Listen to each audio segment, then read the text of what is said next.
નમસ્કાર, હું હર્ષ રાઠોડ, ન્યૂઝ ગુજરાતમાં આપનું સ્વાગત છે। સમાચારની શરૂઆત કરીશું મોટા સમાચારથી। વાત કરીશું ગાંધીનગરમાં દેશની સૌપ્રથમ પ્રકૃતિ પ્રેમ ભાગવત કથા જ્ઞાન યજ્ઞ મહોત્સવ 1 ફેબ્રુઆરી રવિવારથી 7 ફેબ્રુઆરી 26 સુધી ચાલનારી કથાનું સમાપન બ્રહ્માંડના પંચ તત્વ અને જીવ સૃષ્ટિની જનતા એવી પ્રકૃતિ માતાના જતન અને સંવર્ધનના ઉમદા હેતુ સાથે પાટનગરમાં એક નવતર પ્રયોગ હાથ ધરવામાં આવ્યો છે। ગાંધીનગરમાં પર્યાવરણ જાગૃતિ માટે સેવારત નેચર ફર્સ્ટ અને સૌ પ્રાકૃતિક પ્રેમીઓના સહયોગથી આ પ્રકૃતિ પ્રેમ ભાગવત પણ કથા ઉત્સવ કોઈપણ જાતના મંડપ કે પંડાલ વિના પ્રકૃતિના સંપૂર્ણ સાનિધ્યમાં વૃક્ષની વનરાજ વચ્ચે યોજાઈ। આ કથા પાછળનું મુખ્ય ઉદ્દેશ્ય ભાવિ પેઢીને કુદરતી આફતો સામે સુરક્ષિત કરવાનો અને જનમાનસમાં પર્યાવરણ પ્રત્યે જાગૃતિ લાવવાનો છે। કથાના મુખ્ય વક્તા તરીકે સુપ્રસિદ્ધ ભાગવત કથાકાર પૂજ્ય ભાઈ રમેશ ઓઝા વ્યાસપીઠ પરથી ભાગવત કથાનું અમૃતપાન કરાવ્યું। નરસિંહ મહેતાના ગાર્ડન અને ભુવનેશ્વર મહાદેવ મંદિર વચ્ચેની વૃક્ષ વનરાજી સેક્ટર 6 ખાતે કથા શ્રવણ કરી શકશે અને ઉપરાંત નેચર ફર્સ્ટ દ્વારા લોકોમાં પ્રકૃતિ અને પર્યાવરણ પ્રત્યેની ચેતના વધુ પ્રબળ બનવા પર્યાવરણ અને સંરક્ષણ માટેની પ્રેરણા આપતા વિવિધ વિષયો તજજ્ઞો ગાંધીનગરમાં 6 જેટલા સ્થળોએ કથાના દિવસો દરમિયાન સવારે 10:30 થી 12:30 વાગ્યા સુધી જ્યારે વ્યાખ્યાનોનું પણ આયોજન કરવામાં આવ્યું છે। આ વ્યાખ્યાનોમાં વેસ્ટ લેન્ડ રિજુવેશન અને જ્યારે biodiversity and naturalisation keep the land productive અને space solar energy and overall જ્યારે લાઇફસ્ટાઇલ ટુ કાર્બન જ્યારે એફિશિયન્સી અને એસ્ટ્રોનોલોજી બાયોગેસ તથા વોટર કન્ઝર્વેશન અને ફોરેસ્ટેશન જેવા વિષયોનો સમાવેશ કરવામાં આવ્યો છે। નેચર ફર્સ્ટ ટ્રસ્ટના મુખ્ય ટ્રસ્ટી અને પ્રાયોજક નારાયણ પટેલ તથા પૂર્વ મંત્રી અને ધારાસભ્ય મહેન્દ્ર ત્રિવેદી આ પ્રકૃતિ પ્રેમ ભાગવત કથા જ્ઞાન યજ્ઞ મહોત્સવનો લાભ લેવા સૌ પ્રકૃતિ પ્રેમીઓને ભાવભર્યું નિમંત્રણ પાઠવ્યું।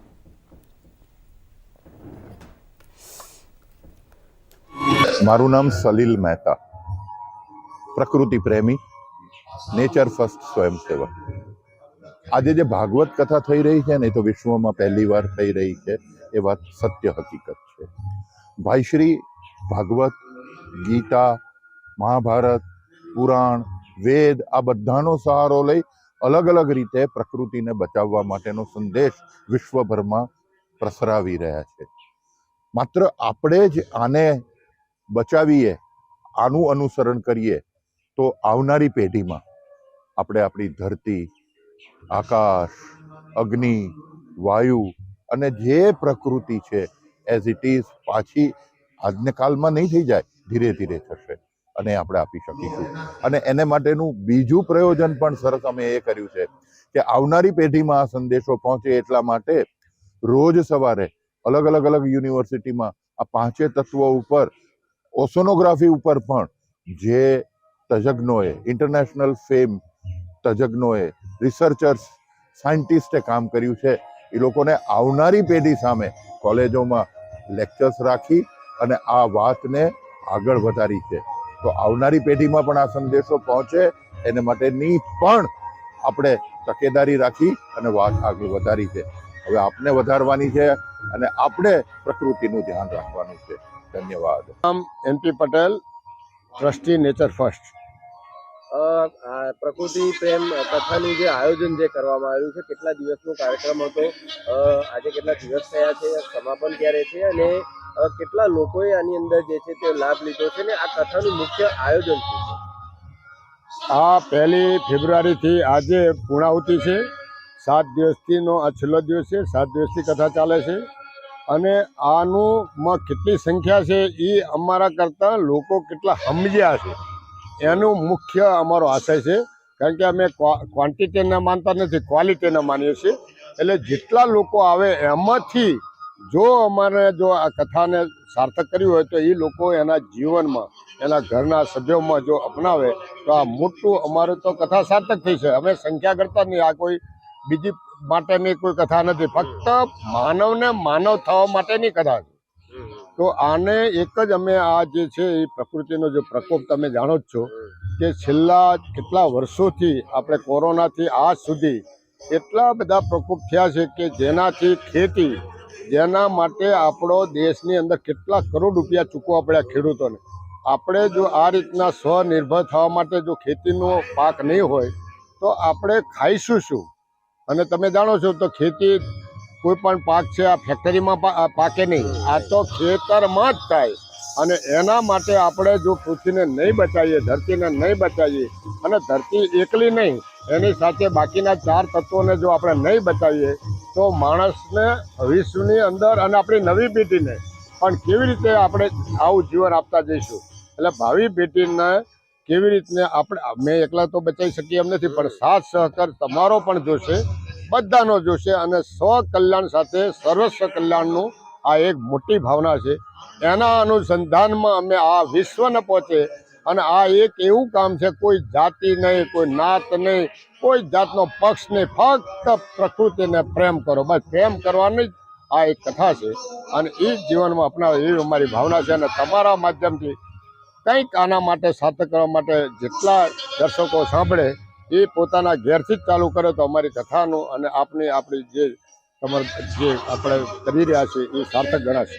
ચંદ્ર ત્રિવેદી, પ્રકૃતિને પ્રેમ કરો, કાર્બન ઉત્સર્જન ઓછું કરો, એક વિચાર આંદોલનનો સ્વયંસેવક છું. અમે છેલ્લા 236 શનિવારથી દર શનિવારે 1 કલાક પ્લાસ્ટિક એકત્ર કરવા નીકળીએ. એ પ્લાસ્ટિક એક સંકેતાત્મક કાર્યક્રમ, પણ અમારો હેતુ પ્રકૃતિના 5 તત્વો જે આપણું જૈવિક સંતુલન બગડી રહ્યું છે, કારણ છે આપણી ભોગવાદિતા. પૈસા આપણી પાસે ખૂબ થઈ ગયા, એટલે જરૂર હોય કે ન જરૂર હોય આપણે ખરીદ્યા કરીએ, ઘરમાં ઢગલો કરીએ, પૃથ્વી ઉપર બોજો બને. મોટાભાગની વસ્તુ એવી કે એ ધરતીને આરે માટી થાય જ નહીં એવી વસ્તુ હોય, એટલે કેટલા વર્ષો સુધી ધરતી ઉપર બોજો બનીને રહે. તો આ વાતની સમજ જનસામાન્ય સુધી પહોંચાડવાનો એક હેતુ.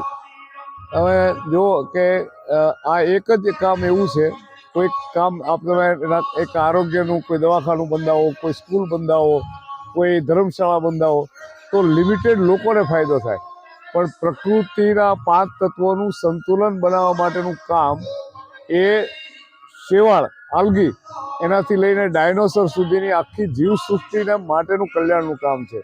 અને એટલે અમે નક્કી કર્યું કે આપણે એવું એક આંદોલન ચલાવીએ જેમાં પ્રકૃતિને પ્રેમ, પ્રકૃતિ 5 તત્વોની બનેલી છે, એ જ 5 તત્વોનું આપણું શરીર બન્યું છે. તો એનો અર્થ થયો પ્રકૃતિ આપણી માં છે.